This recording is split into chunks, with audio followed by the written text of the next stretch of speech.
Para esta segunda parte del programa le pido me acompañe utilizando la etiqueta numeral ConcluExDefensora, hashtag ConcluExDefensora. Ahí está, ahí lo tiene en pantalla, esa es la etiqueta que vamos a estar utilizando. Sus mensajes con esta etiqueta a mi cuenta en Twitter, @soyfdelrincón, @soyfdelrincón. Y es la exdefensora del pueblo de Venezuela, Gabriela Ramírez, de postura oficialista, que mostró su desacuerdo con la Asamblea Constituyente convocada por el presidente Nicolás Maduro y activada por el Consejo Nacional Venezolano, al considerar que las bases de la elección debieron ser consultadas con los sectores amplios del chavismo.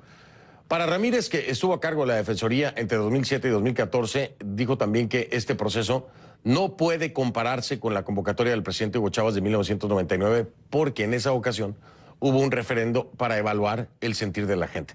Al plantear las diferencias, Ramírez preguntó, ¿acaso no es esa idea una violación flagrante de los derechos humanos de todo el pueblo al expresarse a través del voto? ¿Y qué consecuencias terribles puede traernos a todos? Reiteró que las bases para elegir a los 540 constituyentistas que propone Maduro deben ser electos con la aprobación universal y directa de todo el país. La exdefensora del pueblo también tuvo palabras sobre la Defensoría al decir que hoy miro con tristeza aquella institución que fue vigorosa y orgánica, la Defensoría del Pueblo, a la que la mayoría de sus servidores prefirieron abandonar y quedarse sin empleo antes que ser usados. Y señaló también la responsabilidad del Estado en cada una de las muertes que han dejado las protestas de 2017. Dijo, desde hace 2 meses hay vidas que se escurren como agua derramada por un desagüe que ninguno parece capaz de contener. Y si entendemos que se violan derechos humanos por actuación u omisión, impedir esas muertes es una enorme responsabilidad del Estado y la sociedad. Ramírez se convierte entonces en la quinta figura oficialista en pronunciarse abiertamente en contra de la convocatoria constituyente de Nicolás Maduro recientemente. Y aunque muchos aplauden su iniciativa, muchos otros se preguntan, ¿y dónde estuvo esta postura?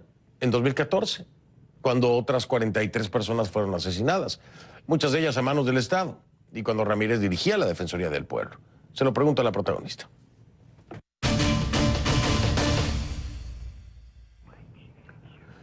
Le doy la bienvenida a Gabriela Ramírez Pérez, exdefensora del pueblo de Venezuela. Nos acompaña en vivo desde Caracas. ¿Cómo está? Buenas noches, exdefensora, gracias. Buenas noches, Fernando. Gracias por el contacto y por la invitación a tu programa. Gracias a usted. La pregunta que tengo que hacerle de inicio es, a ver, la situación, si no es igual, es similar a la que se vivió en 2014. Si no es el mismo número de muertos, pues también los hubo. Estamos hablando de 43. Su postura el día de hoy es muy contundente, es muy frontal en este sentido y en el término de los derechos humanos. ¿Por qué no fue la misma en 2014? ¿Cuál es la diferencia de los muertos de hoy en estas marchas y los muertos que hubo en 2014? Si hay indicios similares a los que hoy vemos señalados por la fiscal Luisa Ortega, ¿por qué ahora sí y antes no? Bien, Fernando, eso es una oportunidad maravillosa que has de aclarar. La Defensoría habló a través de un informe denominado Un golpe a la paz. Allí fueron asentadas todas las actuaciones defensoriales cronológicamente desde el día 1, que como tú recordarás fue el 12 de febrero, que aquí en nuestro país se celebra la Batalla de la Juventud, hasta el goteo violento derivado de unos focos que entonces se llamaron guarimbas. Y todas esas actuaciones fueron sustentadas y todos los defensores del pueblo de todos los estados estuvieron desplegados en los calabozos. Probablemente pues el hambre de los medios aspiraba o procuraba una confrontación entre actores del Estado y naturalmente eso hubiera dificultado las alianzas necesarias, las orientaciones necesarias dentro de las instituciones para que muchas personas obtuvieran la libertad, como en efecto nosotros procuramos varias libertades y dejamos otras en curso que finalmente se concretaron después de nuestra salida de la Defensoría del Pueblo. Y debo añadir que ese informe, que lamentablemente ya no está colgado en la página web, ojalá estuviera para que tú mismo lo pudieras consultar, y mirar que la Defensoría se habló, a lo mejor no en una entrevista de CNN, pero habló a través de un informe defensorial, que es como las defensorías suelen comunicarse en todo el planeta, las defensorías del pueblo de todo el planeta. Allí habían unas recomendaciones muy valiosas que de haberse cumplido, seguramente pues las circunstancias hoy serían bastante diferentes. Hemos acudido a circunstancias violentas, donde hay focos violentos y también donde hay manifestaciones de calles de personas en la calle. El trabajo de la Defensoría en ese momento, ¿qué tan diferente es de la Defensoría de ahora? ¿Y en qué estaba bien la de antes y mal la de hoy, que está al frente de Tarek William Saab? Pues bueno, yo realmente voy a cerrar este tema rápidamente, el tema de la Defensoría, porque la Defensoría tiene un titular que debe hablar por la institución. No es mi tarea, yo estoy hablando en este momento como activista de derechos humanos, como venezolana, y pues las recomendaciones quedaron asentadas allí. Las diferencias, bueno, están a la vista, no tenemos ahora el informe y tampoco tenemos el reporte de los eventos desde una perspectiva de los derechos humanos. Bueno, el defensor ha estado declarando de manera puntual, pero no hay un órgano de consulta, digamos un texto donde se pueda mirar en perspectiva todas las actuaciones defensoriales. Ahora bien, el tema que nos ocupa y por el que estamos conversando hoy es el tema de las bases comiciales de la propuesta constituyente, que desde nuestra perspectiva, desde nuestro punto de vista, son regresivas en materia de derechos humanos. Si nosotros nos atenemos al proceso bajo el cual se elaboró esta Constitución en el año 99, que contó con amplio respaldo de todos los sectores de la sociedad. Allí, por supuesto, hubo miradas de izquierda, hubo miradas liberales y, bueno, es un retrato del conjunto de actores que hacen vida en la sociedad venezolana.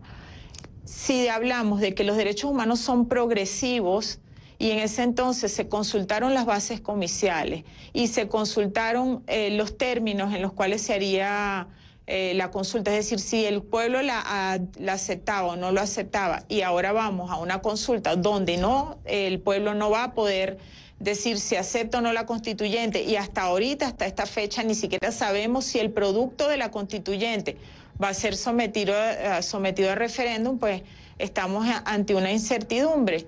Y otro aspecto es que, bueno, en los últimos días se ha dicho con mucha insistencia que la constituyente va a ser un suprapoder, es decir, cuando la constituyente se instale van a cesar todos los poderes públicos, pero no se ha especificado el tiempo que va a estar en funciones de esa asamblea constituyente. Entonces es muy importante definir ese tiempo, porque si tardara un tiempo muy extenso ese debate de la constituyente, pues estaríamos hablando de que pasaríamos un tiempo extenso también sin el funcionamiento de los poderes públicos que, bueno, hacen posible la vida democrática dentro del país.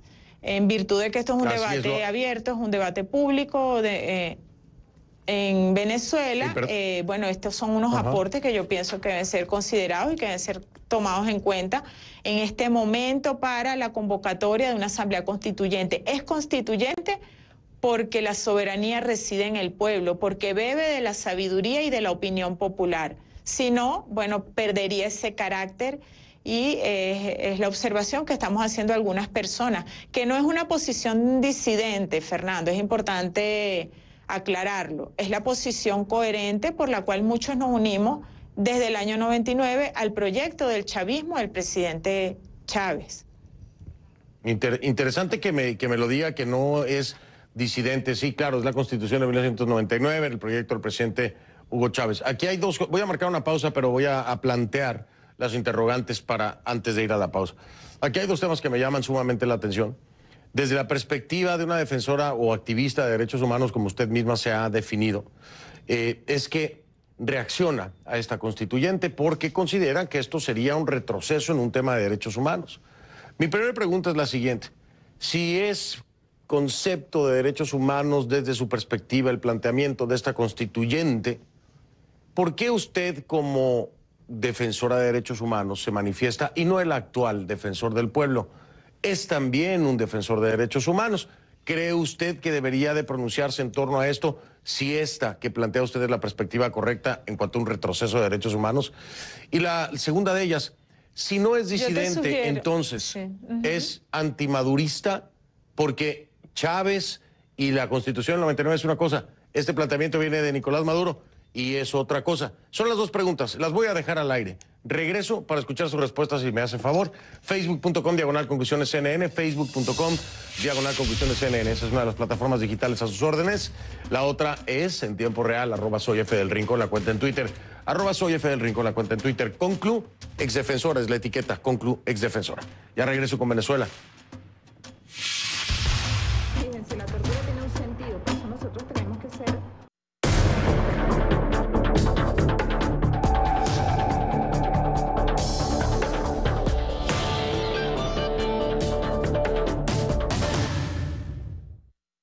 De regreso con Gabriela Ramírez Pérez, exdefensora del pueblo de Venezuela, vía estudio desde Caracas.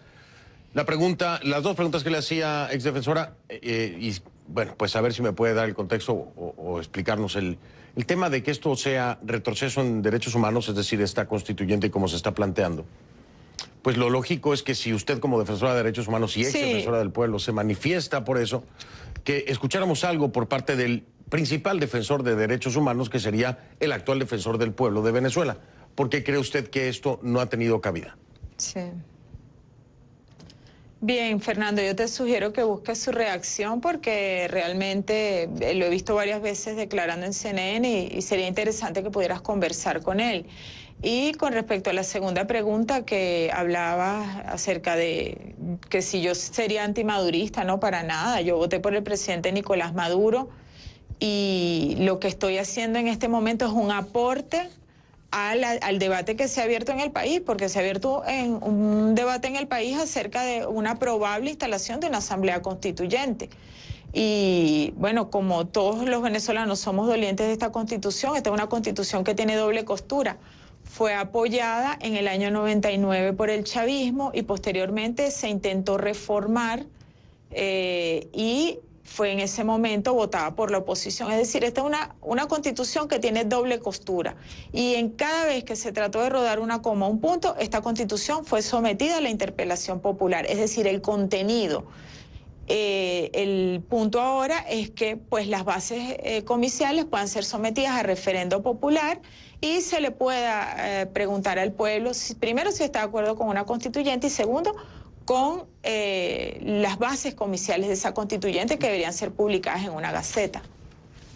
Y el planteamiento actual, desde su perspectiva, ¿no? En este debate y aportaciones de las que usted me está hablando, ¿usted cree que el planteamiento actual se hizo mal por error, se hizo mal con alguna doble intención, o se hizo como se hizo? ¿Por qué? ¿A qué atribuye usted este planteamiento que, desde su perspectiva y en la explicación que nos da, pues va a todas luces en contra de lo que planteó precisamente el presidente Hugo Chávez, ¿no? Que sea el pueblo el que decida. ¿Por qué cree usted que se ha planteado de esta forma? Bien, Fernando, en la Constitución del 61 no estaba contenida la figura, en la Constitución del 99 está contenida la figura, mas nosotros debemos insistir y debemos agregar que en estos temas y atravesando la situación que tiene el país actualmente, debemos enfocarnos más en la legitimidad de las decisiones, porque es lo que le va a dar la base a la posible obtención de la paz, al posible desmantelamiento de la violencia en el país. Entonces, claro, el argumento que existe es que anteriormente se hizo así porque la figura del referendo no estaba en la Constitución y por eso había que consultarlo, pero desencadenar un proceso tan sensible y tan crucial como es el cambio de una constitución, la transformación de una constitución, debe hacerse con términos muy claros, debe hacerse en términos muy transparentes para que el pueblo primero se anime a participar. Eso es muy importante. Una constitución debe ser la carta de derechos de todo un país y debe involucrar a todos los sectores. Una constitución no puede ser la carta de derechos de solo un sector y no se puede avanzar en esa idea sin tratar de incorporar a los demás sectores, máxime si nuestro país está atravesando una situación de violencia en las calles. Entonces, mi posición y mi preocupación la hago genuinamente por la paz de mi país, porque las personas se sientan confiadas y se sientan motivadas a participar en el proceso, porque la consulta se haga hasta la base. Mira, Fernando, durante mi gestión como defensora yo pude recorrer todo el país, porque Venezuela no es solo Caracas. Venezuela es un territorio vastísimo, extensísimo. Nosotros tuvimos la oportunidad de estar en caseríos campesinos, en comunidades indígenas, en poblaciones de agricultores. Y el pensamiento, digamos, de la idea chavista está muy arraigada allí. Es decir, que ninguna persona, sea autoridad o detente una posición importante, tiene la franquicia o la exclusividad del pensamiento chavista. Sí. El pensamiento chavista, sobre todo, tú lo vas a encontrar y lo vas a beber en la base. Y por eso es la importancia y la trascendencia de que un proceso tan crucial como una asamblea constituyente sea consultado con esas bases que siempre han sido las que le han dado sentido a los proyectos jurídicos y a las transformaciones revolucionarias que se han alcanzado dentro de nuestro país. Pues veremos si estas propuestas, estos debates, estas ideas que no vienen solamente de Gabriela Ramírez Pérez, sino también de otras voces, tienen cabida dentro del proyecto planteado por el presidente Nicolás Maduro. Hasta ahora no ha habido una respuesta concreta en ese sentido. Esperemos las próximas horas, tal vez escuchemos algo por parte del gobierno de Venezuela en torno a esto. Por lo pronto, Gabriela Ramírez Pérez, ex defensora del pueblo de Venezuela, agradecerle que haya estado aquí con nosotros esta noche. Muy amable. Buenas noches, Fernando. Gracias. Gracias a usted. Una pausa. Regreso un momento con condiciones.